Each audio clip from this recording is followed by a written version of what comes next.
Alright, good morning. This is November 23rd. I am making a video for my very first arts and sciences project. I am making candles and tapers out of beeswax. Now, this is my first arts and sciences project, so I'm not quite sure what all has to go in here, and being the plague, things are a little bit difficult to get a hold of. But the way that I started out was the old jar candle method. Taking old candles and melting them down and getting something new and useful out of them. And it's scented paraffin with the pre-made waxes with little plastic cores in them. And it's nothing even resembling authentic. But I had time, and so I decided, you know what? I'd like to make my own tapers for church. Now, I'm an Eastern Catholic, and we have been using liturgical tapers pretty much forever. Some of our oldest icons actually show these in them. All that is, it's a long cylinder of wax that you light at one end and you use to illuminate the holy texts and all that kind of good stuff. And I thought, that can't be as hard as I think it is. And it turns out I was both very right and very wrong. So, to start out with, I took my handy self online and I jumped onto Google and how to make beeswax candles. And I got a lot of advice on jar candles and paraffin at cheap prices and pre-made wicks, and I tried that at first. I got a pre-made beeswax cotton wick. Don't know if this will let you see it, but it's a braided wick. And it's nice, it works very well, and I use that to create the first couple of candles that I made with a lovely braided wick, and they came out pretty well, but these were a learning experience. So you can tell, one of the first things I learned was, hey, either let them hang and cool completely, or lay them down flat when you cut them off. But I'm getting ahead of myself. I bought the wick, and the next thing that I did was I went and built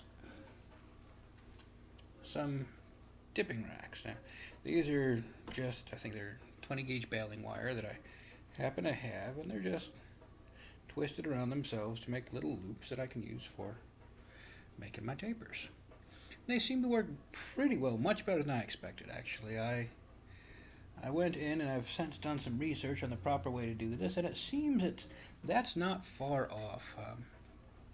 What I've found, the period sources either have tallow dipping, which is of course just animal fat and stinks, but you can take a reed or even a piece of string for wick, and you just put your tallow in a bowl and heat it up and just dip your wick in over and over, and you get an ugly, very smelly candle that will render some light and will stink the whole time, which makes sense. That's why the church prefers beeswax, even now that we have paraffin, because beeswax creates a lovely smell. Now, the source for my beeswax is mostly that very traditional source of recycled candle stubs from churches. My church, which many churches do, rest their pillar candles on very high candlesticks that have a pretty strong base to hold them in place, which means that by the time you get down to about here while burning, you need to snuff the thing out in order to pull the thing out of the candle stand, which means you're left with a good 4 or 5 inches of candle stub that most churches just don't have a use for. Now, most churches are also fairly thrifty and just cannot bear to throw out 5 inches of pillar candle, and so they have a closet or a box somewhere that holds all these candles, which is where I come in. I started, after doing my jar candles, I started looking around at my church sanctuary, and we have a lot of candles that are vaguely this shape, which are votive candles, and they come in a handy little jar. And I thought, well, I can do that. I can take these stubs and make that. And the problem is, I learned very quickly about this thing called tunneling, which is where you don't have a wick that's actually big enough for your candle, so your candle doesn't burn properly. So that was one of my other learning experiences, which led me to experimenting with different kinds of wick, different breadths of wick, different types of wick. I didn't actually get very far into it until I actually started researching for this project, where I discovered the proper thing to be using is natural hemp, which is what I've used in my. See if I can do this without breaking my neck. There we are. The tapers that I'll actually be submitting are natural hemp wicks, which I soaked in the wax vat to get them nice and covered in wax and soaked through with wax to make sure that they didn't just burn up, but they would instead burn properly along with the wax. That was a cool learning experiment, actually.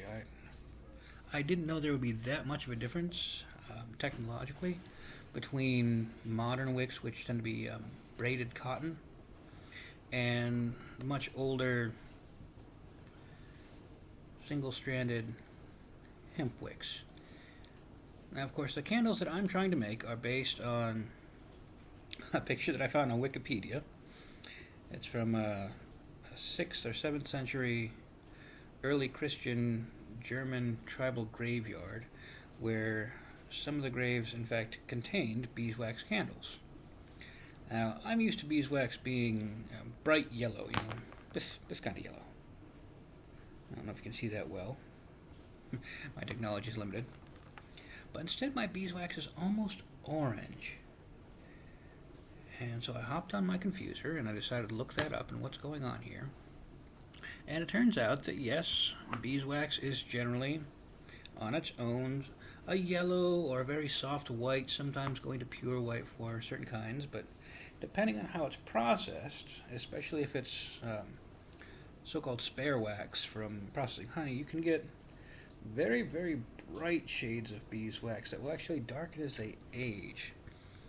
Now, I was wondering if that was what happened to the candles that I found in the grave goods, and a little bit of extra research informed me no, they've been soaking in an alkali swamp for, a millennium. And that's why those candles are black. I'll put a picture of them along with the other pictures that I've done working on this. Now, I've tried quite a variety of my little candle stands. I've got a trio of little 4 taper stands, and these work very well. I'm very pleased with them. The reason that I made them is because I found a little candle dipping rack on the internet, and they went anywhere from $60 down to I think $25, and I didn't pay $25 for the whole strand of baling wire, and I did that whole thing that we all do and go, oh, I can make that. And so I sat down as I was watching TV with the wife and I started making them. Now, the first one that I made was actually this big brute. That's a 6-strand, it's all covered in wax obviously, taper that just barely fits in the mouth of my pickle jar that I'm using in my double boiler system. Now, I was going to show you guys my pickle jar today, but it seems that I blew it up. So yeah, good job me. I've got a replacement pickle jar currently in the dishwasher, but yeah, I think that I'm not going to be doing any dipping today. Yeah. Gotta figure out how I managed to blow that up. I think I heated it too high. It didn't explode really or hurt anybody, but there was a long crack along the bottom of the jar that lit most of my wax out into the boiler. So I'm gonna see if I can filter that wax out again and see if it's of any use, and we'll try again. But in between those, I've got my 5-strand taper dipper, and I'm really pleased with how these work. I had to experiment a little bit with how I was attaching the wicks. I first used alligator clips to clip one on the top and then clip one on the bottom, and it was a huge bulky mess. You'll notice that the bottom of these, let's see, a bit of wick I think, yeah, they're flat, and That ensures they actually can dip to the bottom of the jar and be pulled back up, which allows me to get a lot more candle out of my dipping. I was noticing there was a problem in some of my early candles because they were getting short, and of course it took me a second to figure out why, and then it hit me like a brick. Oh, hey, stupid, you're pulling wax out of the bucket. You need to put more wax in the bucket. So yeah, I'm just using a stock pot, about halfway full of water. One of my wife's old stock pots. She let me have that. I didn't steal her stock pot. Don't tell anyone that I stole my wife's stock pot. And a pickle jar that I picked up, and as a bonus, it came full of pickles. So that was fun. And I'm finding that one of my normal candles burns about 3 hours and gives off a very pleasant warm light. These I think I'm going to have to heat up again and see if I got to straighten them out, or I'll just have sideways candles. No idea. Or I'll just throw them back in the jar and remelt them. But it's been a really cool experience so far. Now, the use of my racks seems to be much, much more modern than what's been used through most of history. It's also most expensive, as is the use of beeswax itself. We have records of beeswax being used for candles and tapers up to 5,000 years before Christ, where we have Romans and Egyptians using them for funerary rites and religious displays, that kind of thing. But beeswax is expensive. It's hard to harvest. It involves bees. And so along the Mediterranean and places that had trade with the Mediterranean, oil lamps were much more common. I'll put this all in the documentation when I write that up. I'm doing this first because I suddenly have time to do a video instead of dipping candles because of exploding pickle jar. With the fall of the Western Roman Empire, of course, a lot of that trade got cut off, which is why we start seeing the rise of candles in what's now France, northern Italy, what became Germany. And so instead of the traditional lamps, clay lamps, glass lamps, depending on how wealthy you were, we started seeing much more use of tallow, and in especially liturgical or wealthy settings, good old-fashioned beeswax. Now, everybody has access to tallow. It's animal fat. If you slaughter a pig, you have access to tallow. The problem is, as I said before, it gives off a very smoky light. It stinks. And every stage of the process stinks. Burning the candle stinks. Making the candles stinks. It's just filthy. And they go rancid. The candles go bad on you. I didn't know that was a thing that happened. And beeswax seems to hold very, very well over time, and it has that, it's not a honey smell, but it's definitely that natural beeswax smell. It's a little bit sweet and a little bit earthy, and it's just that smell that only beeswax has. That's why we're making the lip balm and moisturizer and soap and, of course, candles. Now, this style of taper has been being used in especially in the Eastern Christian churches since time immemorial. We inherited the use of tapers for processions probably from the Romans, and just kept on using them. The lampstands the Orthodox use in our liturgical practice is directly related to the temple in Jerusalem, although that lampstand was almost certainly used with olive oil. With the fall of trade, we started seeing candle lamps, and likewise processional tapers, votive tapers. The Orthodox cycle of prayer makes one pretty reliant on light, and while a lot of places do use oil lamps for offices such as the cantor, the one who leads singing, or the reader who reads scripture, a small source of light is pretty much necessary. So we've been using those pretty much forever. Yeah, the use of candle stubs for charity and recycling is attested to as well. A specific example that jumps immediately to my mind, there's a Slavic folk tale told from the point of view of a candle, actually, that is put together by a church candle maker, and so the candle expects to be used for liturgy or for processions or maybe by a bishop, and instead the candle is purchased by a Jew and is used to light the sign for his pawn shop. And of course, the candle finds this to be deeply below the candle's dignity, and the candle is a little bit offended to be put to this use.